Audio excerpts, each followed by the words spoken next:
Nigeria, a land of vibrant cultures, breathtaking landscapes, and immense potential. Yet, beneath this facade lies a simmering anger, a deep-seated frustration with injustice that finally reached its boiling point. In October 2020, the world watched as the End SARS movement shook the nation, exposing the brutal reality of police brutality and demanding accountability. This wasn't just about a hashtag, it was a cry for dignity, for basic human rights. It was about young Nigerians, often targeted simply for their appearance, daring to demand a safer future. The world was forced to listen. This is their story. To understand the fury of End SARS, we must understand its roots. The Special Anti-Robbery Squad, or SARS, was formed in 1992, a unit with a noble goal to combat violent crime. However, like a wolf in sheep's clothing, SARS quickly devolved into the very monster it vowed to fight. Empowered with unchecked authority, SARS morphed into a symbol of terror, extortion, torture, extrajudicial killings. These became their trademarks. Young Nigerians, especially men, lived in perpetual fear. A simple phone, a laptop, even a stylish haircut could be mistaken for signs of wealth, making them targets for harassment and worse.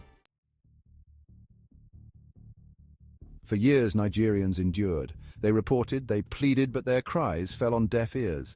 Then came the tipping point. On October 3rd, 2020, a video surfaced online. It showed a young man being beaten by SARS officers in Delta State. The outrage was immediate, visceral. The video, shared widely on social media, became a symbol of the unchecked brutality Nigerians had endured for far too long. This wasn't just an isolated incident, it was the norm, and the youth of Nigeria had had enough.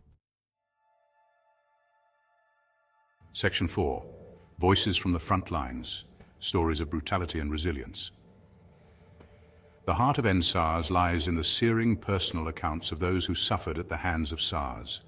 Take the story of John, a young entrepreneur, stopped simply for carrying a laptop. Accused of being a Yahoo boy, an internet fraudster, he was detained, beaten, and forced to pay a hefty bribe for his release. Or the tragic case of Tina, a 17-year-old girl shot dead by a stray bullet fired by a trigger-happy SARS officer. Her crime? Simply being in the wrong place at the wrong time. These stories, each more harrowing than the last, paint a chilling picture of a system where impunity reigned and human rights were trampled upon. The sheer scale of the abuse was staggering, a testament to the courage of those who dared to speak out. Section 5.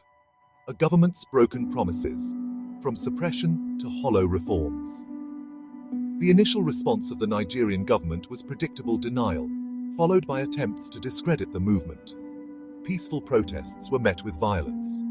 The now infamous Lekki Toll Gate massacre on October 20th, 2020, where soldiers opened fire on unarmed protesters, epitomized the government's callous disregard for its own people. While the government eventually disbanded SARS, it felt like a hollow victory. Promises of reform rang empty as reports of police brutality continued, albeit under a different name. The fight was far from over. Section 6, Paradise Lost, the stark divide in Nigeria's reality. The tragedy of End SARS is further amplified when juxtaposed against the backdrop of Nigeria's immense potential. This is a nation blessed with abundant natural resources, a youthful population, and a vibrant cultural tapestry, yet it remains plagued by corruption, inequality, and a blatant disregard for the rule of law.